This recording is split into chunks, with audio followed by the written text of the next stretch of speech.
ফিল্মের শুরুতে আমরা একজনের গলায় ওয়াজি নামক একটি আধুনিক শহর সম্পর্কে জানতে পারি।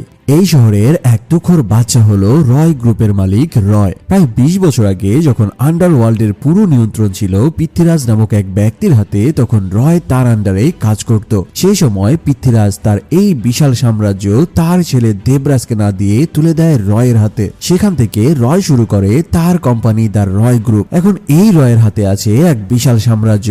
তেল, হীরা, অস্ত্র, ব্যাংক, এই সব কিছুতেই তার বিনিয়োগ। এই জন্য তাকে বলা হয় আন্ডারওয়ার্ল্ড এমপারার। এইদিকে রয় ঠিক করে সে একটি হাইড্রো ইলেকট্রিক পাম্প কোম্পানি তৈরি করবে, যার জন্য সে বেছে নেয় হিন্দুস্তানকে। কিন্তু তার এই কাজে বাধা হয়ে দাঁড়ায় স্বয়ং হিন্দুস্তানের প্রাইম মিনিস্টার রামাস্বামী। একটি প্রেস কনফারেন্সে রামাস্বামী জানায়, এইরকম গ্যাংস্টারদেরকে আমাদের দেশে কোনো জায়গা দেওয়া যাবে না। এই প্রেস ব্রিফিং এর পরে রামাস্বামীকে দেখা যায় রয়ের আস্তানায়। আসলে রয়ের লোকজন রামাস্বামীকে এখানে তুলে নিয়ে এসেছে।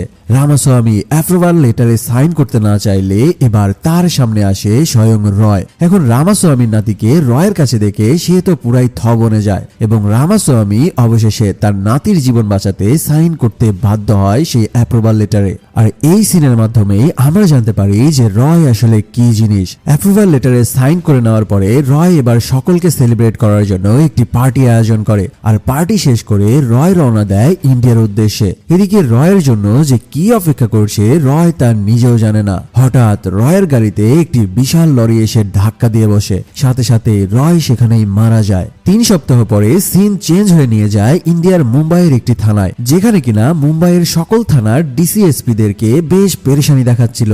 যার কারণ ছিল সামান্য একজন চোর। এই চোর ২ বারেরও বেশি প্রায় ২,০০০ কোটি টাকা ব্যাংক থেকে লুট করে নিয়ে এসে। কিন্তু এই চুরি কিভাবে হচ্ছে বা কে বা করছে তার একটা ক্লু পর্যন্ত পুলিশ আজ পর্যন্ত খুঁজে পায়নি। এ অবস্থায় পুলিশরা মিটিং বসে যে এই চোরকে কিভাবে থামানো যায়। তাদের মিটিং চলা অবস্থায় একজন পুলিশ দাঁড়িয়ে জানায় যে শহরের সকল সিসিটিভি ও পুলিশের সংখ্যা বাড়ানো হয়েছে। আগামী ২৪ ঘন্টার মধ্যেই সেই চোরকে তারা লকআপে রাখবে। এ কথা বলতে বলতেই সেখানে খবর আসে চোর তার ৩য় নাম্বার চুরিটিও ইতিমধ্যে করে ফেলেছে। কিন্তু ঠিক ওই সময়ে আবার পুলিশ কমিশনারকে জানানো হয় যে ইতিমধ্যে পুলিশের একটি টিম সেই চোরদেরকে ধরে ফেলেছে। কিন্তু মজার ব্যাপার হলো যে এই মানুষগুলো যে ব্যাংকে চুরি করেছে তারা সেটা নিজেরাও জানে না। মানে বোঝো ব্যাপারখানা। কমিশনার ব্যাপারটাকে ভালোভাবে খতিয়ে দেখতে যায় আর তারা জানতে পারে যে এই আকামের সাথে যেই লোকগুলো জড়িত তারা আলাদা আলাদা ভাবে একটি একটি করে কাজ করেছে। এমনকি তারা যে এই মহামূল্যবান চুরির সাথে জড়িত সেটাও তারা নিজেরাও জানে না।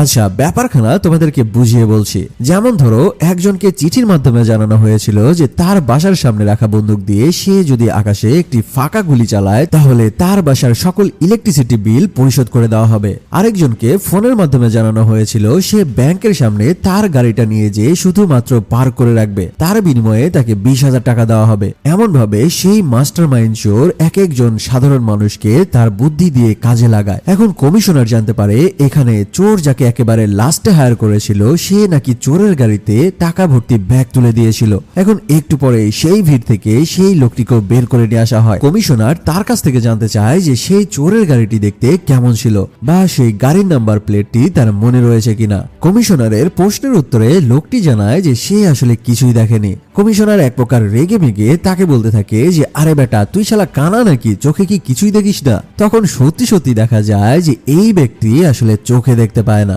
আসলে সেই মাস্টার মাইন্ড যে এখানে কি পরিমাণ খেলা খেলেছে তা তোমরা বুঝতেই পারছো। এই অবস্থায় পুলিশ বাধ্য হয়ে ওই চোরকে পাকড়াও করতে একটি আন্ডারকভার টিম গঠন করার উদ্যোগ নেয়। এই টিম গঠন করার জন্য নিয়োগ করা হয় একটি আন্ডারকভার পুলিশ অফিসার যার নাম অশোক চক্রবর্তী। এই অশোকের বায়োডাটা দেখে পুলিশের একজন হ্যাকিং ম্যান ডেভিড জানায় কারো ফেক প্রোফাইলও এত ভালো রেকর্ড নেই যেই রেকর্ড এই পুলিশ অফিসার অশোক চক্রবর্তীর ডেটায় রয়েছে।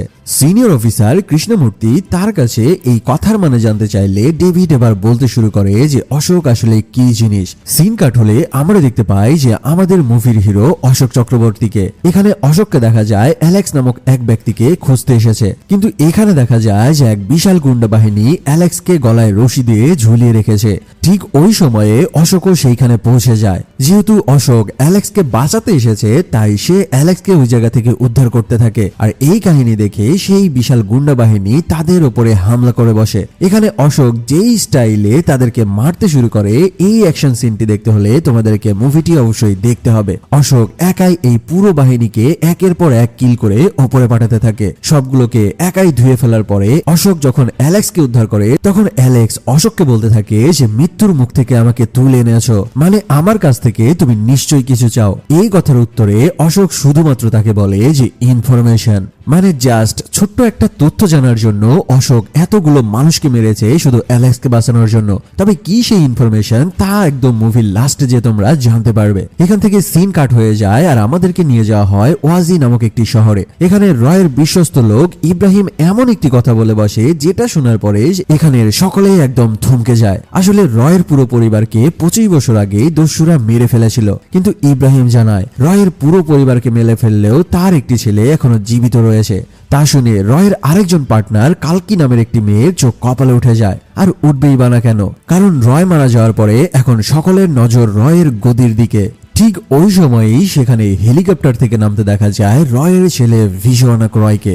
ভিশোয়ানাক হেলিকপ্টার থেকে নেমে এসে তার বাবার রয়ের সব থেকে কাছের একজন মানুষকে টার্গেট করে বলে, রয় তো ইতিমধ্যে মারা গেছে, তাহলে তোর এখানে কি কাজ? এই কথা বলতে বলতেই সে এক লাথি মেরে বিশাল উঁচু বিল্ডিং থেকে তাকে ছাদ থেকে ফেলে দেয়। ভিশোয়ানাক যে কি পরিমাণ ঘাটতেরা আর ভয়ঙ্কর লেভেলের ছেলে তা তোমরা এই কাহিনীর মাধ্যমেই বুঝতে পারলে। এদিকে এই সব কিছু চললেও অন্যদিকে দেখা যায় অশোক একটি কেস নিয়ে ডিসকাস করছিল। এদিকে ফাইল দেখতে দেখতে অশোকের নজর পড়ে অমৃতা নামের এক লেডি পুলিশ অফিসারের ফাইলের ওপরে। অশোক জানায় এই কেসে যেন সেই অফিসারকেও নিয়ে নেওয়া হয়। এই কথা শুনে ডেভিড জানায় ওই অফিসার লাল বাংলো নামক একটি কেস সলভ করার চেষ্টা করছে, তাই তাকে এই কেসে আপাতত নেওয়া যাচ্ছে না। এই কথা শুনে অশোক তার সিনিয়রের কোনো কথাবার্তা না শুনেই সরাসরি চলে আসে ক্রাইম স্পটে। সেখানে দেখা যায় অমৃতা সেই লাল বাংলা কেস নিয়ে বিশাল এক ক্যাচালের মধ্যে পড়ে রয়েছে। আর এখানে অশোক এসে জানতে পারে যে বেশ কয়েক বছর ধরে অমৃতা এই কেসটা কোনোভাবেই সলভ করতে পারছিল না। এই কাহিনী দেখে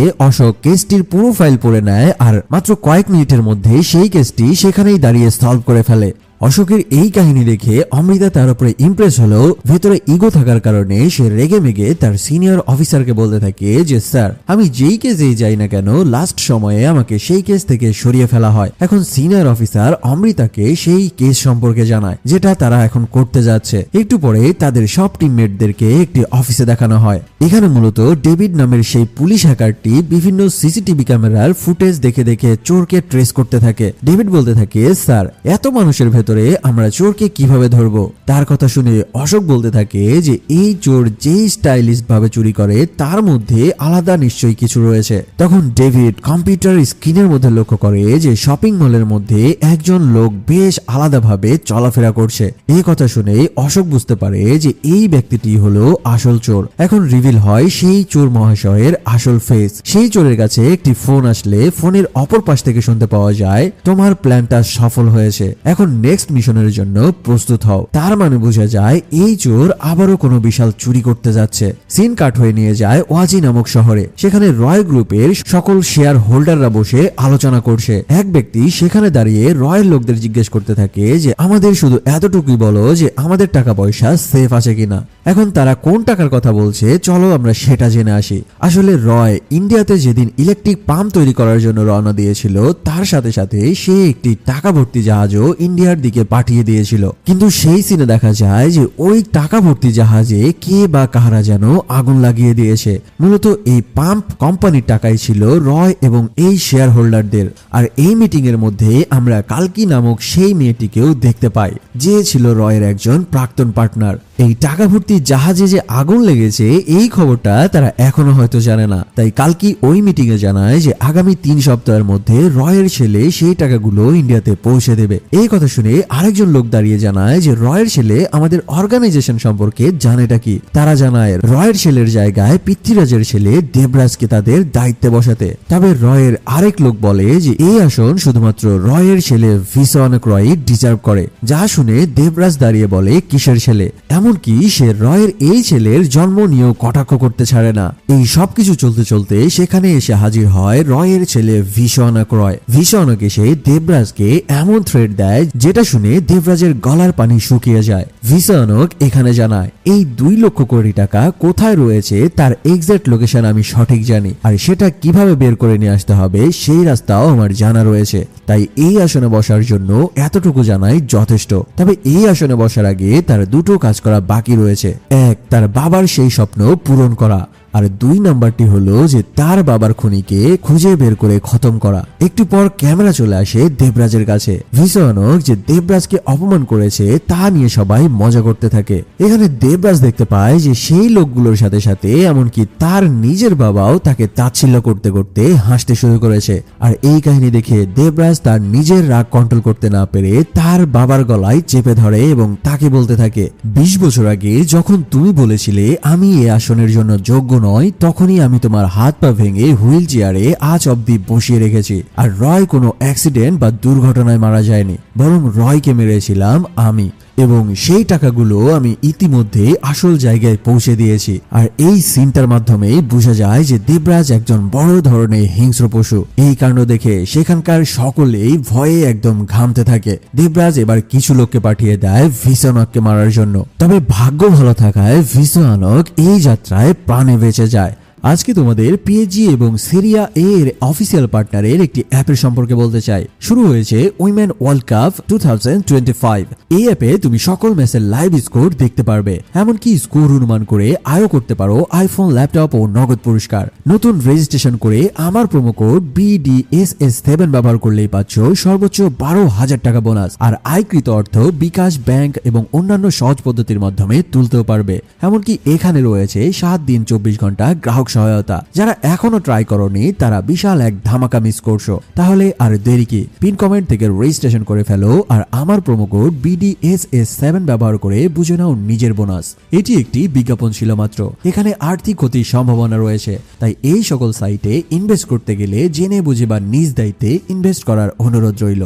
তবে সে জানতে পারে না যে তাকে মারার জন্য কে আসলে লোক পাঠিয়েছিল। আমাদের নিয়ে আসা হয় আবারও অশোকের কাছে। তারা সকলেই মিলে সিনিয়র অফিসার কৃষ্ণমূর্তিকে জানায় এই চোরটি প্রতিদিন ভিক্টর ক্যাফে নামক একটি কফি শপে বসে। ডেভিড জানায় তারা যদি সেই ক্যাফের সিসিটিভি ফুটেজগুলো পর্যবেক্ষণ করে তবে সহজেই সেই চোরকে ট্র্যাক করতে পারবে।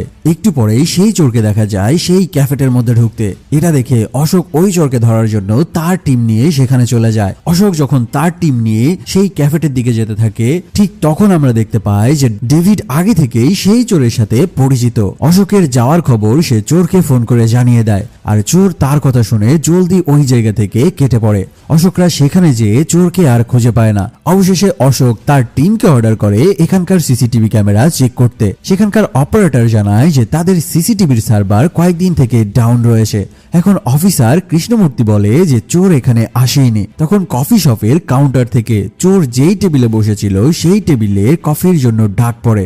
এখন অমৃতা যখন সেই টেবিলের কাছে যায় এবার সে ওই টেবিলের উপরে পড়ে থাকা একটি পেপারের ছেঁড়া অংশ দেখতে পায়। এবার সে ওই পেপারের উপরে পেন্সিল দিয়ে ঘষতে থাকলে সেই পেপারের নিচে একটি ওয়ার্ড ভেসে ওঠে। অমৃতা সেই ওয়ার্ডটি অ্যানালাইসিস করে জানতে পারে যে এই ওয়ার্ডটি হলো আরমানি। তারা বুঝে উঠতে পারছিল না যে এই আরমানি লেখার মানে কি হতে পারে বা চোরের পরবর্তী মিশনই বা কি হতে চলেছে। সেখান থেকে আমাদেরকে নিয়ে আসা হয় ভীষণকদের কাছে। কালকি ভীষণককে বলে 2 লক্ষ কোটি টাকা ভর্তি জাহাজ তো পানিতে ডুবে গেছে, তাহলে এই টাকা কোথায় থেকে আসবে? উত্তরে ভীষণক তাকে নিয়ে যায় একটি আন্ডারগ্রাউন্ড ভল্টের কাছে।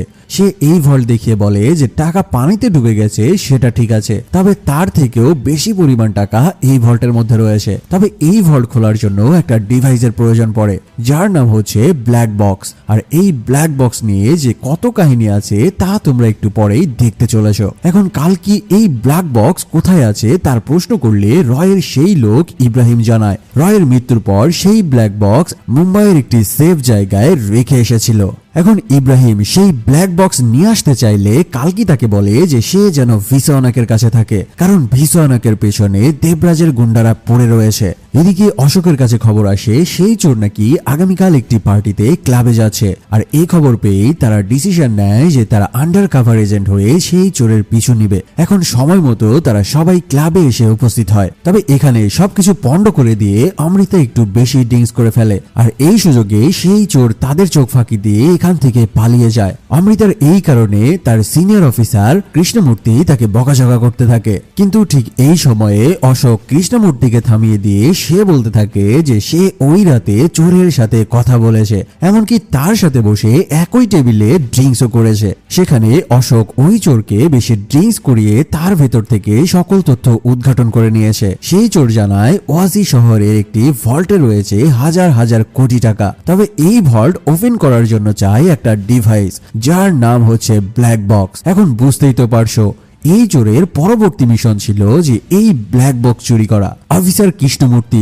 অশোককে ডেকে নিয়ে যায় তার সঙ্গে পার্সোনাল কথা বলতে। সে অশোককে জানায় যদি তারা সেই চোরের সাথে ব্ল্যাক বক্সটি উদ্ধার করতে পারে তাহলে সেই চোরের সাথে সেই গ্যাংস্টার ও রয় গ্রুপকেও তারা ধ্বংস করতে পারবে। এরপর আমরা দেখতে পাই রয়ের লোক মানে কালকি নামের সেই মেয়েটি মুম্বাই চলে আসে ব্ল্যাক বক্সটি খুঁজে বের করার জন্য।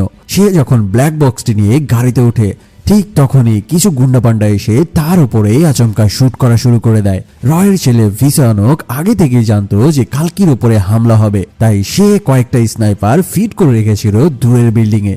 এখন এক বিশাল ধস্তাধস্তির পরে কালকি সেখান থেকে নিরাপদে ব্ল্যাক বক্স নিয়ে ফিরে আসে। এদিকে যেহেতু অমৃতাকে সেই একই স্পটে থাকতে বলা হয়েছিল, তাই সে ওই চরটি এবং ব্ল্যাক বক্স দুটোর মধ্যে একটাকেও না পেয়ে যখন পুলিশ অমৃতাকে বকাবকি করতে থাকে তখন অমৃতা এসে জানায় যে সে কালকির গাড়িতে একটা জিপিএস ট্র্যাকার বসিয়ে দিয়েছে। অমৃতার এই কাজ দেখে অশোক তার উপরে বেশ ইমপ্রেস হয়ে যায় এবং অমৃতাকেও দেখে বোঝা যায় যে অমৃতাও এবার অশোককে মনে মনে পছন্দ করতে শুরু করেছে। এখন সেই টাকার অনুসন্ধান করলেই দেখা যায় কালকির গাড়িটি এসে দাঁড়িয়েছে একটি ব্যাংকের সামনে। কালকিকে দেখা যায় সেই ব্ল্যাক বক্সটি নিয়ে ব্যাংকের লকারে রাখতে।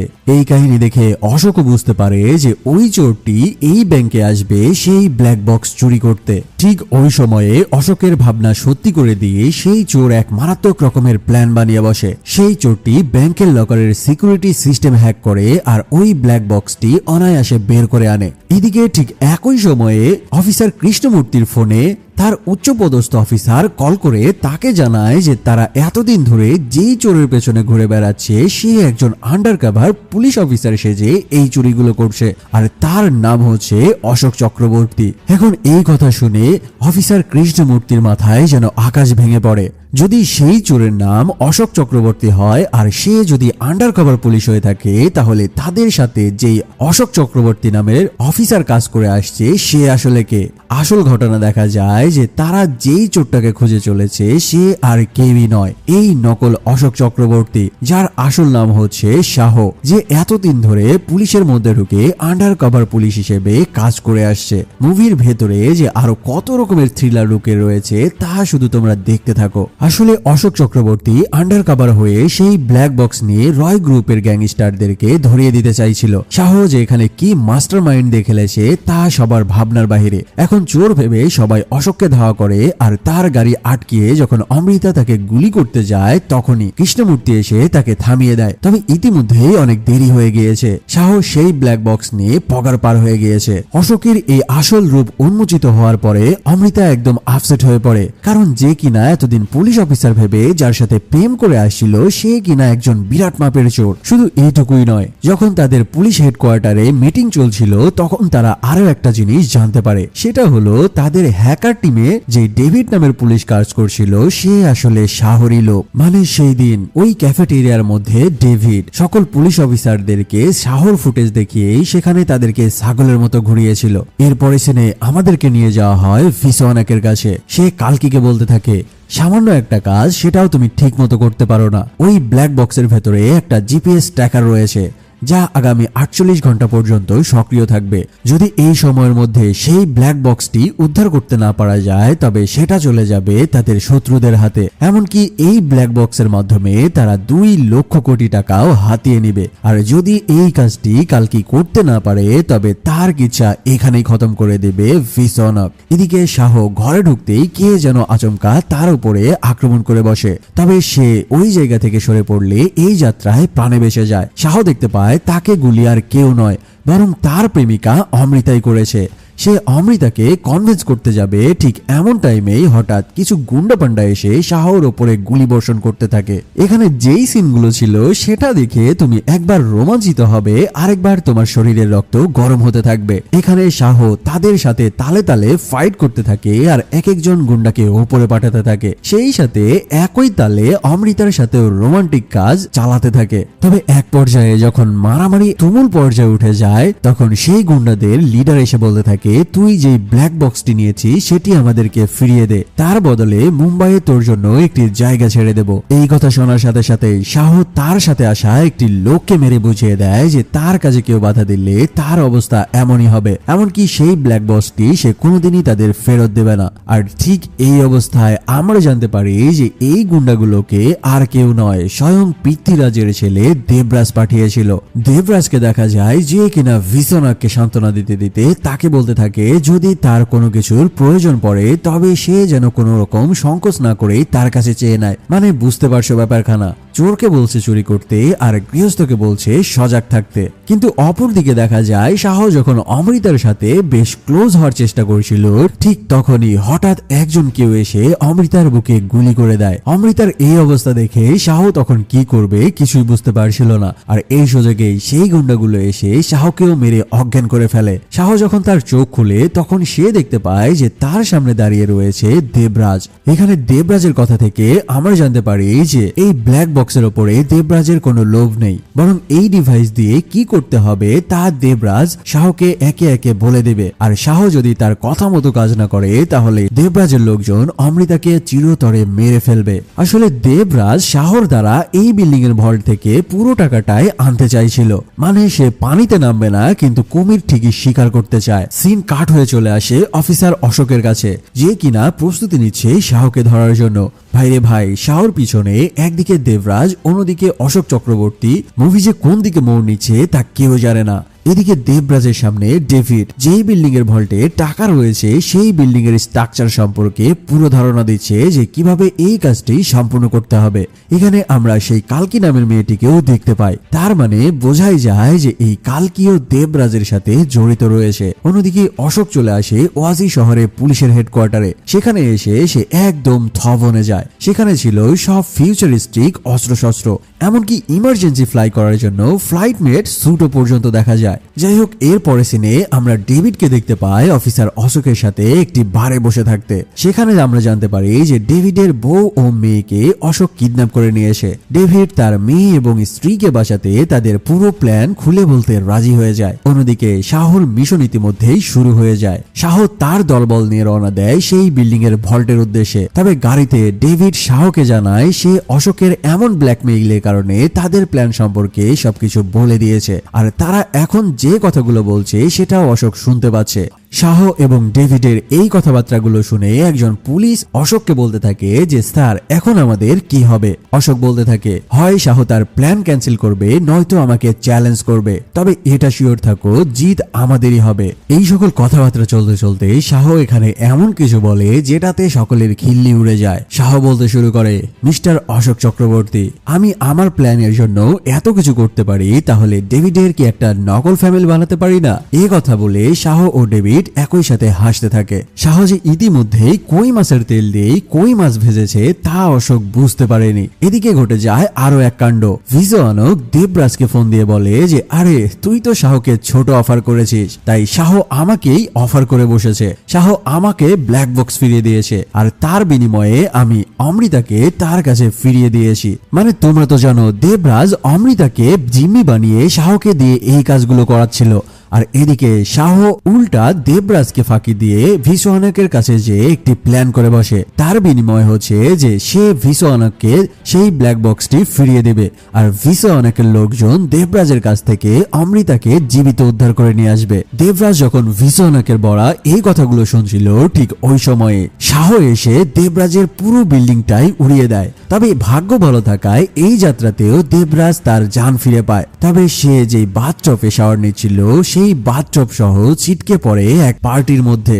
যখন দেবরাজ বুঝতে পারে যে সে দুই দিক থেকে মারাত্মক রকমের ডোজ খেয়েছে, এমনকি সে তার মরতে মরতে জান ফিরে পেয়েছে, এবার সে ওই পুলিশ অফিসার কৃষ্ণমূর্তিকে বলতে থাকে, এবার আর কোনো কথা নয়, যেভাবে পারো তোমরা শাহকে কিল করো। এরপরে শাহ যেখানে বসে থেকে তার পুরো মিশনের প্ল্যান করছিল, ঠিক ওই সময়ে কৃষ্ণমূর্তির পুলিশ পৌঁছে যায়। যখন কয়েকজন পুলিশ তার প্ল্যানের ব্যাপারে জেনে যায়, এবার শাহ ওই পুরো বিল্ডিংটাই উড়িয়ে দেয়। শাহ ওই জায়গা থেকে পালিয়ে গেলে এবার তাকে ধরার জন্য পুরো শহরের পুলিশ তাকে ধরার জন্য পেছনে পড়ে যায়। আর এদিকে দেখা যায় শাহ ওই টাকা ভর্তি ভল্ট নিয়ে সেখান থেকে ছুটে যেতে থাকে। আর এদিকে তাকে ইনফরমেশন দিয়ে সাহায্য করতে থাকে তারই পালিত হ্যাকার ডেভিড। এখানে যে মারাত্মক অ্যাকশন সিনগুলো ব্যবহার করা হয়েছে তা এই মুভিকে এক নতুন জীবন এনে দিয়েছে। শাহকে আটকানোর জন্য পুলিশ গুলি বর্ষণ, মিসাইল লঞ্চার দিয়ে আক্রমণ ও হেলিকপ্টার দিয়ে গুলি করতে থাকে তাকে ধরার জন্য। এখানে পুলিশদের সাথে শাহর যে ভয়ানক যুদ্ধ হয়েছে তার ফিল নিতে হলে তোমাদেরকে মুভির এই ক্লিপটুকু দেখতে হবে। শাহ তার ফাইটিং স্কিল দিয়ে সবাইকে একের পর এক খতম করে সামনে এগিয়ে যেতে থাকে। হঠাৎ শাহ দেখতে পায় যে অমৃতা একটি হেলিকপ্টার থেকে ছিটকে নিচের দিকে পড়ে যাচ্ছে, আর এই কাহিনী দেখেই শাহ একটি ফ্লাইং স্যুট পরে অমৃতাকে সেখান থেকে বাঁচিয়ে সোজা পানিতে নেমে আসে। যখন শাহ টাকার সেই ভল্টের ট্রাকগুলো ছেড়ে দিয়ে অমৃতাকে বাঁচাতে যায়, আর এই সুযোগে পুলিশ এসে শাহকে ধরতে সক্ষম হয়। তবে অফিসার অশোক যখন ট্রাকের কন্টেনার ওপেন করে তখন তার মাথা পুরাই 180 ডিগ্রি ঘুরে যায়, কারণ সেই টাকা ভর্তি ভল্টের মধ্যে কিছুই ছিল না। তার মানে শাহ তাদের এতক্ষণ বোকা বানিয়ে দৌড়াচ্ছিল। আসলে শাহ টাকা ভর্তি ট্রাক আগেই এখান থেকে গায়েব করে দিয়েছিল, আর পুলিশের নজর কাটতে সে একই রকমের দুইটি ট্রাক রাস্তায় নামিয়ে দিয়েছিল। তবে এখানে দেখা যায় শাহকে পুলিশ অফিসার কৃষ্ণমূর্তি জেলে না নিয়ে গিয়ে দেবরাজের কথা মতো তাকে কারারা নামক একটি গ্রামের দিকে নিয়ে যেতে থাকে। এখন এই কারারা নামক গ্রামের সাথে তাদের কি সম্পর্ক রয়েছে, চলো এবার সেই ঘটনাগুলো উদ্ঘাটন করি। দেবরাজ তার বাবাকে বলতে শুরু করে যে এত বছর ধরে সে যেই বিষয়টি নিয়ে রয় এবং পৃথ্বীরাজের সাথে লুকোচুরি করেছে, এটাই হচ্ছে সেই গ্রাম যার নাম হচ্ছে কারারা। কারণ এই কারারা গ্রামের নিচে রয়েছে একটি বিশাল তেলের খনি। কিন্তু এখানে তেলের পরিমাণ এতটাই ছিল যে তা সকলের কল্পনার বাহিরে। তারা এই তেলের খনিতে তাদের কাজ শুরু করার জন্য সেই গ্রামের মানুষদেরকে বোঝাতে শুরু করে। যখন গ্রামের মানুষজন তাদের এই কাজগুলো করতে রাজি হচ্ছিল না, তখন তাদের ওপর শুরু হয় কঠিন নির্যাতন। তবে তাদের এই নির্যাতনের বিপক্ষে এসে দাঁড়ায় রয়। যখন দেবরাজ বুঝতে পেরেছিল যে রয় তাদের বিপক্ষে চলে যাচ্ছে আর এই তেলের খনি তাদের হাত থেকে হাতছাড়া হয়ে যাবে, যার কারণে এই তেলের খনির ব্যাপারটা ধামাচাপা দেওয়ার জন্যই দেবরাজ সেদিন রয়কে মেরে ফেলেছিল। এরপরে শুরু হয় সেই গ্রামের লোকজনদের উপরে কঠিন টর্চার। যারা এই খনিতে তেল উত্তোলন করতে কাজ করতে রাজি হচ্ছিল না, তাদের এক একজনকে সেই তেলের মধ্যে ফেলে আগুন দিয়ে জ্বালানো শুরু করে দেবরাজ। তবে আজকে শাহকে এই গ্রামে নিয়ে আসার কারণ হচ্ছে যে এই সকল গ্রামবাসীর সামনে দেবরাজ শাহকে এমন নির্মমভাবে হত্যা করবে যেটা দেখে গ্রামের মানুষজনের আত্মা কেঁপে উঠবে। এদিকে ডেভিড এবং অমৃতা যখন শাহর খোঁজ পাচ্ছিল না, তখন তারা শাহর কম্পিউটারটি ঘাটাঘাটি করতে থাকে, আর এখান থেকেই তারা খোঁজ পায় অ্যালেক্স নামের সেই ব্যক্তিটির। তোমাদের তো মনে আছে অবশ্যই, এই অ্যালেক্স নামের ব্যক্তিটিকেই শাহ সেদিন উদ্ধার করতে গিয়েছিল। তাই ব্যাপারটা পুরো বুঝতে অমৃতা রওনা হয় অ্যালেক্সের উদ্দেশ্যে। অমৃতা অ্যালেক্সের কাছে পৌঁছালে অ্যালেক্স মনে করতে থাকে যে ইন্ডিয়ান পুলিশ হয়তো তাকে ধরতে এসেছে, যার কারণে সে অমৃতাকে ধাক্কা মেরে সেখান থেকে পালিয়ে যায়। সিন কাট হয়ে নিয়ে আসা হয় পুলিশ অফিসার অশোকের কাছে, যে ওয়াজি শহরের একটি জ্যাম রাস্তায় ভিসোয়ানকের গাড়ির সামনে আটকে যায়। এই কাহিনী দেখে ভিসোয়ানকের সিকিউরিটি গার্ড যখন অশোককে আটকে দিতে যায়, তখন ভিসোয়ানক তার গার্ডকে নিষেধ করে এবং সেই অফিসার অশোককে তার গাড়িতে উঠে বসতে বলে। অশোক গাড়িতে উঠে ভিসনককে এবার বলতে শুরু করে শাহ মুম্বাই শহরে যে 3টি বড় চুরি করেছে সেই চুরির টাকাগুলো হলো রয় গ্রুপের, আর সেই জাহাজের ডুবে যাওয়া টাকা এবং দেবরাজের ভল্টের মধ্যে পাওয়া টাকা একই টাকা। আর শাহ সেই টাকায় ট্রাকে করে নিয়ে পালিয়ে গিয়েছে পুলিশকে বোকা বানিয়ে। কিন্তু শাহ তো সেই টাকা ভর্তি ভল্ট খুলতে পারবে না, কারণ সেই ব্ল্যাক বক্সটি রয়েছে ভিসনকের কাছে। শাহ এখনো সেই টাকার ভল্টটি না খুলে তাহলে সেই ভল্টের ভেতরে আসলে কি রয়েছে, আর শাহ ও ভিসনকের মধ্যে সম্পর্কটাই বাকি, এই প্রশ্নের উত্তর আমরা এখনই জানতে পারবো। তার আগেই সিন কাট হয়ে আমাদেরকে আবারও নিয়ে যায় কারারা নামক গ্রামে, যেখানে দেখা যায় এবার স্বয়ং এসে উপস্থিত হয়েছে দেবরাজ। শাহকে দেবরাজের গুন্ডারা টর্চার করতে থাকে। শাহর হাত পা বাঁধা থাকার কারণে সে একটা বেশি ফাইট ব্যাক দিতে পারছিল না। তবে একটু পরে তার হাত পায়ের শিকল ছিঁড়ে সে শুরু করে দেবরাজের গুন্ডা পান্ডাদের ওপরে পাঠানোর কাজ। একদিকে দেবরাজের শত শত গুন্ডা পান্ডা, আরেকদিকে শাহ একা। মুভির সিন কাট হয়ে চলে আসে অমৃতার কাছে। সেখানে সে অ্যালেক্সকে ধরে তার চোখের ওপরে একটি ধারাল ছুরি রাখে আর তাকে সকল ঘটনা খুলে বলতে বলে। আর এদিকে জানের মায় এবার অ্যালেক্স সকল কাহিনীগুলো অমৃতাকে বলতে শুরু করে। আর এখান থেকে আমরাও চলে যাই মুভির ফ্ল্যাশব্যাকে। শাহ সেদিন অ্যালেক্সকে উদ্ধার করে বলেছিল যে তার কাছে সে শুধুমাত্র ইনফরমেশন চায়। আসলে শাহ সেদিন অ্যালেক্সের কাছে কি এমন ইনফরমেশন নেওয়ার জন্য এত বড় কাজ করেছিল। শাহ অ্যালেক্সকে সেদিন জিজ্ঞেস করেছিল যে বলো তোমার কাছ থেকে যেই 3 জন গান কিনেছিল সেই 3 জন এখন কোথায়। তখন অ্যালেক্স তাকে বলে দিয়েছিল যে লাল বাংলা। হ্যাঁ, এটাই সেই কেসটি যেটা অমৃতা সেদিন হ্যান্ডেল করছিল। মানে লাল বাংলা নামক যেই কেসটি অমৃতাকে দেওয়া হয়েছিল, সেই কেসে খুন হওয়া সকল ব্যক্তিকে হত্যা করেছিল শাহ নিজেই। ভাই রে ভাই, এই পুরো মুভিতে একের পর এক সামনে আসছে বিশাল রহস্য।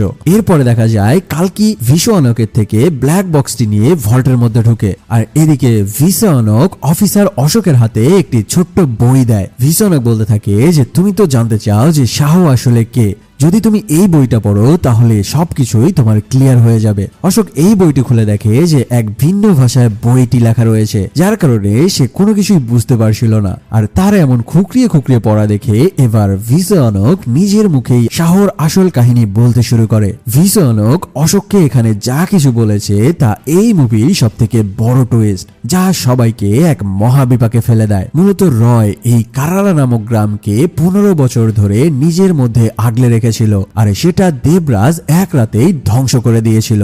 ভিসনক ইন্সপেক্টর অশোককে জানায় যে সে আসলে রয়ের আসল ছেলে নয়, বরং সে হচ্ছে তার অ্যাডাপ্ট ছেলে, মানে পালিত ছেলে। এই কথা শুনে অশোক বলতে থাকে যে তাহলে রয়ের আসল ছেলেকে।